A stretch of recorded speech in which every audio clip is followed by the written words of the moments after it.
ناظرین، جب ہم دنیا کی تاریخ پر نظر ڈالیں تو ہمیں معلوم ہوتا ہے کہ مختلف خطوں پر حکمرانی کرنے والوں میں چند ایسے بھی تھے جن کو اقتدار و اختیار کے نشے نے اکثر ایسا مدہوش کیا کہ وہ ظالم و جابر بن بیٹھے۔ یہ وہ لوگ تھے جو اپنی ذاتی مفادات کے اسیر تھے۔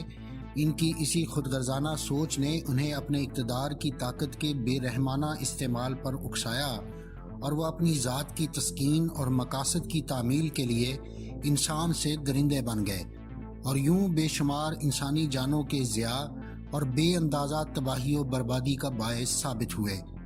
ناظرین، آج کی اس ویڈیو میں ہم ان صاحبان اختیار کا تذکرہ کر رہے ہیں جو اپنے ظلم کی وجہ سے دنیا میں ایک منفرد پہچان رکھتے تھے۔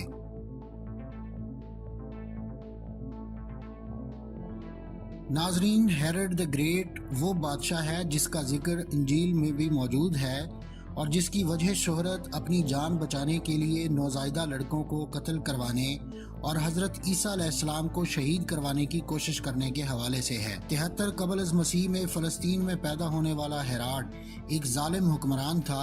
اس ظالم شخص نے اپنے ہی 3 بیٹوں اور اپنی 10 بیویوں میں سے سب سے زیادہ پسندیدہ بیوی کو بھی قتل کر دیا تھا، اور اسی پر بس نہیں، اس نے اپنے دور کے پروہت اعلیٰ کو پانی میں ڈبو کر مار ڈالا۔ اس کے علاوہ وہ اپنی ساس اور اپنے چچاؤں کے قتل میں بھی ملوث مانا جاتا ہے۔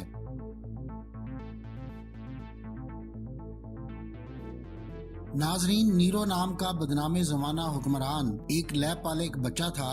جب اس کے باپ کی وفات ہوئی تو وہ روم کا بادشاہ بنا۔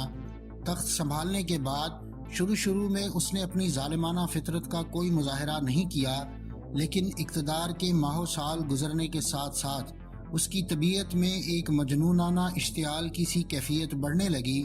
سب سے پہلے اس نے اپنی ماں ایگریپینا دی ینگر کو قتل کیا۔ بعد ازاں کچھ عرصے بعد ہی اس نے اپنی دونوں بیویوں کو بھی باری باری قتل کر دیا۔ آہستہ آہستہ نوبت یہاں تک جا پہنچی کہ اس نے پورے روم کو آگ لگانے کا منصوبہ بنایا تاکہ وہ پرانے شہر کی جگہ پر ایک نیا شہر بنا سکے۔ یہ آگ دی گریٹ فائر آف روم کہلاتی ہے۔ کہا جاتا ہے کہ جب روم جل رہا تھا تو نیرو آرام سے بیٹھا بانسری بجا رہا تھا۔ وہ یہیں تک محدود نہیں رہا، بلکہ اس نے روم کے بچ جانے والے شہریوں پر ہی آگ لگائے جانے کی سازش کا الزام لگا دیا اور ان پر مقدمات چلانے کے بعد بہت سو کو شدید تشدد کر کے مروا دیا۔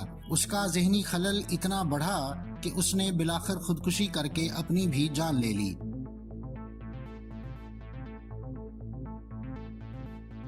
ناظرین، پوپ دنیا بھر میں عیسائیوں کا سب سے بڑا روحانی پیشوا مانا جاتا ہے۔ بدقسمتی سے تاریخ میں اس مذہبی منصب پر بھی کئی ایسے لوگ فائز رہے جو ظلم میں اپنی مثال آپ تھے، مگر ان سب میں بلا شبہ پوپ الیگزینڈر ششم سب سے نمایاں ہے۔ وہ 1431 میں پیدا ہوا اور اس کی پوپائیت کا زمانہ 1492 تا 1503 ہے۔ وہ عیسائیت کے عدم تشدد اور رواداری کے اصولوں پر کسی طرح بھی پورا نہیں اترتا تھا، بلکہ وہ اپنے نظریات کے اعتبار سے انتہائی سیکولر تھا۔ اس نے اپنے مرتبے کی طاقت کو اپنے لالچ پورے کرنے کے لیے بے دردی سے استعمال کیا۔ اس کا ایک مخصوص طریقہ واردات یہ بھی تھا کہ وہ اپنی خوبصورت بیٹی لوکریزیا کی شادی کسی امیر آدمی سے کر دیتا اور اسے خوب جہیز بھی دیتا۔ بعد ازاں وہ اس شادی کو بحیثیت پوپ منسوخ کر دیتا، حالانکہ رومن کیتھولک عیسائیوں کے نزدیک طلاق کا کوئی تصور نہیں ہے، مگر پھر کچھ عرصے بعد وہ اپنی بیٹی کو دوبارہ کسی امیر آدمی سے بیاہ دیتا۔ وہ تقریبات منعقد کرنے کا بھی بہت شوقین تھا۔ رقص و سرود اور رنگ رلیوں سے بھرپور یہ تقریبات آہستہ آہستہ قدیم یونانی دیوتاؤں کی پرستش کی رسومات کے لیے کی جانے والی تقریبات کا رنگ اختیار کرتی گئیں، جن میں خوب موج مستی کی جاتی تھی۔ انہی تقریبات میں شریک ہونے والے امراء کی ناجائز دولت کو وہ اپنے اختیارات کے تحت ضبط کر کے اپنی پرتعیش زندگی کے لیے استعمال میں لاتا۔ اس پوپ کا انجام بھی بالآخر عبرتناک ہوا اور اس کو دھوکے سے زہر دے کر قتل کر دیا گیا۔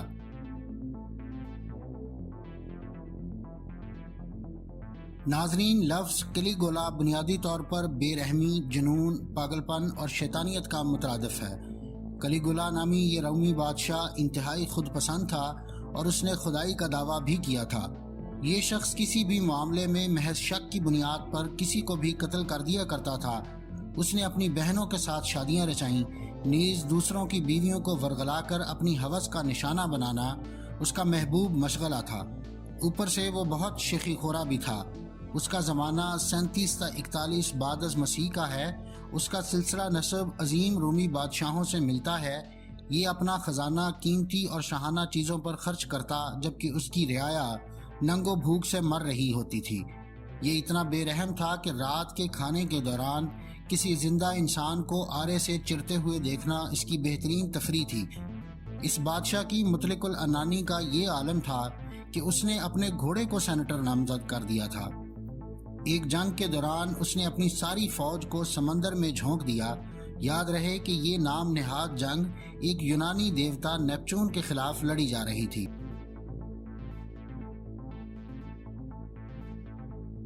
ناظرین، کنگ جان کو بآسانی انگلینڈ کی تاریخ کا سب سے زیادہ ظالم بادشاہ کہا جا سکتا ہے۔ یہ 24 دسمبر 1166 کو پیدا ہوا اور 19 اکتوبر 1216 کو وفات پائی۔ وہ 1199 سے لے کر اپنے انتقال تک تخت نشین رہا۔ بادشاہت کے حصول کے لیے اس نے اپنے ہی بھائی کے خلاف فرانس کے بادشاہ کے ساتھ مل کر سازش کی۔ جب اس کے مخالفین نے اس کے راستے میں رکاوٹیں ڈالنے کی کوشش کی تو اس نے انہیں قلعے میں قید کروا کر بھوکا پیاسا مار دیا۔ اس نے بادشاہ بننے کے بعد ایک بہت بڑی بری و بحری فوج تشکیل دی اور اس کے اخراجات کو پورا کرنے کے لیے عوام پر بھاری ٹیکسز عائد کیے۔ معززین کی جائیدادیں ضبط کر لیں اور امراء کو قید میں ڈال کر ان پر تشدد کے ذریعے ان کی دولت ہتھیا لی۔ بالآخر 1216 میں وہ دنیا سے گزر گیا۔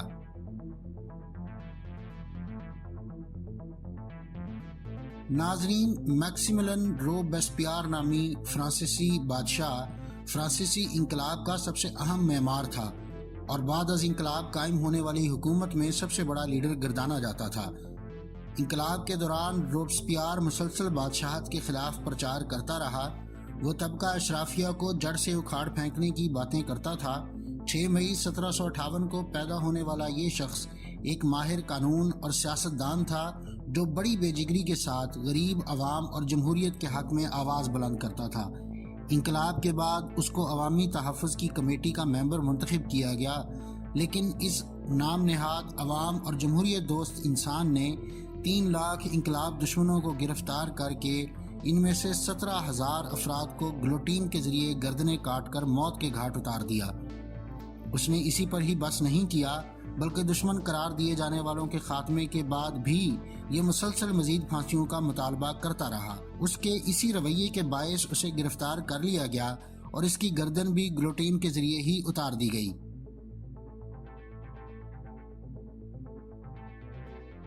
ناظرین، چنگیز خان کے نام سے کون واقف نہیں؟ یہ نام دنیا بھر میں ظلم و بربریت کا استعارہ سمجھا جاتا ہے۔ چنگیز خان کا اصل نام تموجن تھا۔ وہ 1162 میں پیدا ہوا اور 1227 میں اس جہان فانی سے کوچ کر گیا۔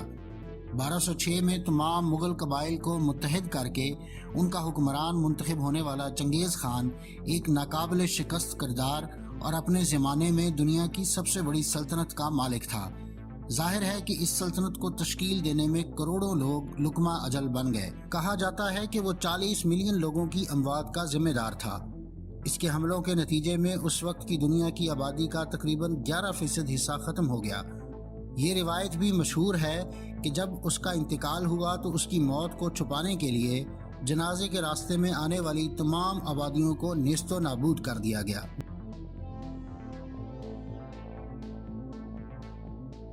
ناظرین، ولاد دی امپیلر نام شاید آپ کے لیے اجنبی ہو، مگر اس شخص کا ایک نام اور بھی ہے جو زبان زد عام ہے اور یقیناً آپ نے بھی ضرور سن رکھا ہوگا۔ وہ نام ہے ڈریکولا۔ فلموں یا ناولوں میں ڈریکولا کو انسان کا خون پیتے ہوئے دکھایا جاتا ہے، لیکن یہ اصلی ڈریکولا اس طرح تو انسانوں کا خون اپنے نکیلے دانتوں سے نہیں پیتا تھا، البتہ یہ اس سے بھی زیادہ وحشیانہ طریقہ استعمال کرتے ہوئے خون بہانے کا عادی تھا، اور وہ ایسے کہ وہ جیتے جاگتے انسانوں کو اس طرح سے دردناک موت سے ہمکنار کرتا تھا کہ روح کانپ اٹھے۔ یعنی وہ میدان جنگ میں اپنے دشمنوں کو لکڑی کی لمبی لمبی تیز میخیں جسم میں ٹھونک کر سسک سسک کر مرنے کے لیے چھوڑ دیتا تھا۔ اس کی افواج کنووں کے پانی میں زہر ملا دیتیں، فصلیں اجاڑ دیتیں اور وبائی امراض کے شکار مریضوں کو دشمنوں میں بھیج کر انہیں بھی موذی وبائی امراض میں مبتلا کر دیتی۔ یہ سمجھ لیں کہ یہ طریقہ اس دور میں کیمیائی ہتھیاروں کے طور پر استعمال کرتا تھا۔ 1430 میں پیدا ہونے والے رومانیہ کے اس بادشاہ کو دی امپیلر یعنی کہ میخیں ٹھوکنے والا کا خطاب ٹارگوسٹ نامی شہر کے باہر لڑی جانے والی جنگ کے دوران دیا گیا، کیونکہ اس جنگ میں اس نے 2000 عثمانی فوجیوں کے جسموں میں لکڑی کی میخیں ٹھوکنے کے احکامات جاری کیے تھے، جنہیں اس عمل کے بعد چیل کووں کی خوراک بننے کے لیے چھوڑ دیا گیا۔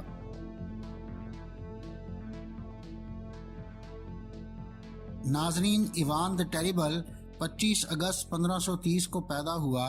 روس کا یہ بادشاہ 16 جنوری 1547 کو تخت نشین ہوا اور اپنی موت یعنی 28 مارچ 1584 تک حکمرانی کرتا رہا۔ روس کے بادشاہوں کا لقب زار ہوتا تھا۔ اس سے قبل اسی کا ہم نام ایوان دی گریٹ بھی زار روس رہ چکا تھا، جو اس کا دادا تھا، اور اس نے بھی روس پر بڑے دبدبے کے ساتھ حکومت کی تھی۔ لیکن ایوان دی ٹیریبل اس معاملے میں اپنے دادا سے بھی آگے نکل گیا کہ اس نے نہ صرف روس کو متحد کیا بلکہ اس کو ایک مستحکم مملکت میں بدل ڈالا۔ مگر اس تمام مرحلے کو سر کرنے میں اس نے جو مظالم ڈھائے، انہی کی وجہ سے اسے دی ٹیریبل کا خطاب ملا۔ کہا جاتا ہے کہ اس کا بچپن کافی مشکلات میں گزرا اور اسی کی وجہ سے وہ نفسیاتی طور پر شدت پسند ہو گیا۔ وہ بچپن میں چھوٹے موٹے جانوروں اور پرندوں پر تشدد کر کے لطف حاصل کرتا تھا۔ جب وہ روس کا زار بنا تو ابتدا میں اس نے کافی اچھے طریقے سے حکمرانی کی، نظام حکومت میں اصلاحات کی اور عوامی فلاح و بہبود کے کام کیے، لیکن ملکہ کی وفات کی وجہ سے وہ شدید ڈپریشن کا شکار ہو گیا اور یہیں سے اس کے ظلم و ستم کے دور کا آغاز ہوا۔ اس نے امراء کی جائیدادوں پر قبضے کرنے شروع کر دیے اور اپنی ایک ایسی ذاتی پولیس فورس قائم کی جو اس کے حکم پر اس کے مخالفین کو کچل کر رکھ دیتی تھی۔ اس نے اپنی حاملہ بہو کو تشدد کا نشانہ بنایا اور اپنے بیٹے کو بھی غیظ و غضب کی حالت میں قتل کر ڈالا۔ اس کی ذہنی رو اس حد تک بہک چکی تھی کہ جو بھی اس کے سامنے آتا، اور اگر اس وقت بادشاہ نفسیاتی دورے اور جنون میں مبتلا ہوتا تو اس بد نصیب شخص کی خیر نہ ہوتی اور اسے اس کا خمیازہ بھگتنا پڑتا۔ روس کے مشہور سینٹ باسل کیتھیڈرل کے آرکیٹیکٹ کے ساتھ بھی کچھ ایسا ہی ہوا اور وہ بادشاہ کے ہاتھوں اپنی آنکھیں گوا کر اندھا کر دیا گیا۔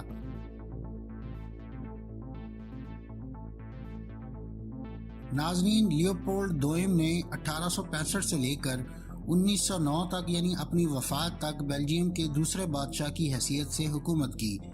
وہ 9 اپریل 1835 کو پیدا ہوا تھا۔ تاریخ میں اس کو ایک اور نام سے بھی شہرت ملی اور وہ تھا کانگو کا قصاب۔ اسی سے اس کی ظالمانہ فطرت اور جابرانہ طبیعت کا اندازہ لگایا جا سکتا ہے۔ ناظرین، کانگو ربڑ کی دولت سے مالا مال تھا اور لیوپولڈ کی حریصانہ نظریں اس پر جمی ہوئی تھیں۔ بس اس نے اپنی اس کالونی اور پسماندہ ملک پر اپنی فوجیں چڑھا دیں اور کانگو کے 10 ملین باشندوں کو موت کے گھاٹ اتروا دیا۔ ستم ظریفی کی بات یہ ہے کہ اس نے بذات خود کبھی کانگو میں قدم تک بھی نہیں رکھا، لیکن صرف اس کے حکم پر ہی اتنے زیادہ بے گناہ انسان تہہ کر دیے گئے۔ اس کی سنگ دلی کا اندازہ اس بات سے لگایا جا سکتا ہے کہ وہ بار بار اپنی افواج کو یہ احکامات بھجوا رہا تھا کہ کانگو کا جو بھی مقامی باشندہ اس کے خلاف بغاوت کرے، اس کا سر کاٹ کر بطور ثبوت کے بادشاہ کی خدمت میں بیلجیم بھیج دیا جائے۔ یہ سامراجی استحصال کی ایک بدترین مثال تھی۔ بالآخر اس پر ان مظالم کی وجہ سے بیرونی دنیا کی طرف سے اتنا دباؤ آیا کہ اس کو اپنے یہ احمقانہ احکامات واپس لینے پڑے، مگر کانگو پر اس کا یہ سامراجانہ قبضہ کئی دہائیوں تک برقرار رہا۔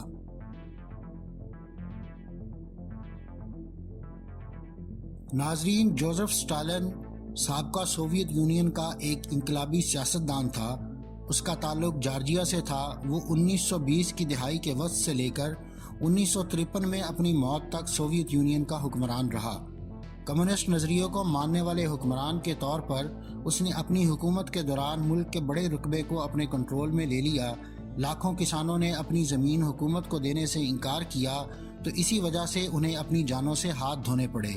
اس تمام عرصے میں اسی کشمکش کے باعث روس قحط کا شکار ہو گیا، جس کے نتیجے میں کئی لاکھ اور لوگ بھی موت کی وادیوں میں اتر گئے۔ اپنے مطلق العنان دور حکومت میں اسٹالن نے اپنی خفیہ پولیس کو بے انتہا اختیارات دیتے ہوئے ایک وسیع ادارے میں تبدیل کر دیا۔ وہ شہریوں کی حوصلہ افزائی کرتا تھا کہ وہ ایک دوسرے کی جاسوسی کریں اور حکومت کو رپورٹ کریں۔ ان جاسوسی اطلاعات کی وجہ سے بھی لاکھوں لوگوں کو یا تو قید میں بھیج دیا گیا یا پھر انہیں قتل کر دیا گیا، کیونکہ ان کی وفاداریاں مشکوک قرار پائی گئی تھیں۔ اندازہ ہے کہ اس کے ظالمانہ اور آمرانہ دور حکومت میں تقریباً 20 ملین لوگ مارے گئے۔